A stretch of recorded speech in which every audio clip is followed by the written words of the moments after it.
নমস্কাৰ বন্ধুসকল, মই এটা নতুন ভিডিঅ' লৈ আপোনালোকৰ মাজলৈ আহিছোঁ। প্লিজ আপোনালোকে যদি মোৰ চেনেলটো চাই ভাল পায়, লাইক, শ্বেয়াৰ আৰু ছাবস্ক্ৰাইব কৰিব। প্ৰথম কুৱেশ্যনটো হ'ল, which was the first venture of Gandhi in all India politics? Which was the first venture of Gandhi in all India politics? ইয়াৰ শুদ্ধ উত্তৰটো হৈছে ৰাওলাট সত্যাগ্ৰহ। ৰাওলাট সত্যাগ্ৰহটো আছিলে first venture of Gandhi in all India politics. Second question হ'ল, under which guidance the Congress policy of pray and petition came to end? ইয়াৰ শুদ্ধ উত্তৰটো হৈছে Bal Gangadhar Tilak.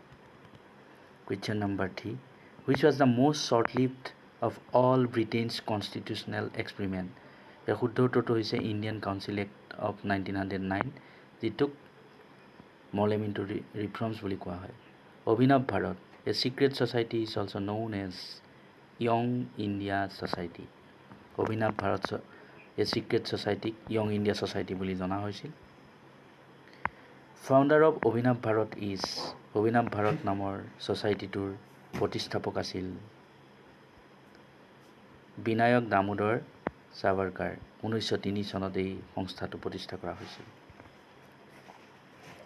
Question number 6, which leader of Congress was totally in favour of cabinet mission plan? Which leader of Congress was totally in favour of cabinet mission plan? ইয়াৰ উত্তৰটো হৈছে Sardar Vallabhbhai Patel. Sardar Vallabhbhai Patel cabinet mission প্লেনৰ সপক্ষে আছিল। Next question, which Indian leaders was dismissed by the British from the Indian civil service? Which Indian leader was dismissed by the British from the Indian civil service?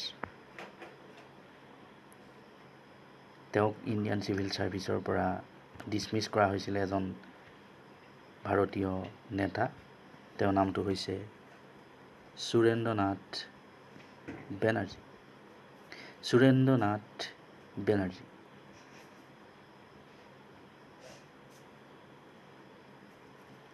ইয়াৰ পিছৰ কুৱেশ্যনটো হৈছে, the Indian national army came into existence in 1943 in which place? ভাৰতীয়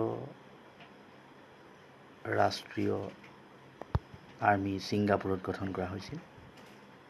ইয়াৰ নেতা আছিল Subhash Chandra Basu. The last major extension of British India territory took place during the time of, last major extension of British Indian territory took place during the time of Lord Curzon, যি বংগ বিভাজন কৰিছিল সেইজনৰ দিনতেই। Gandhi launch his first successful satyagraha in, Gandhi launch his first successful satyagraha in Champaran.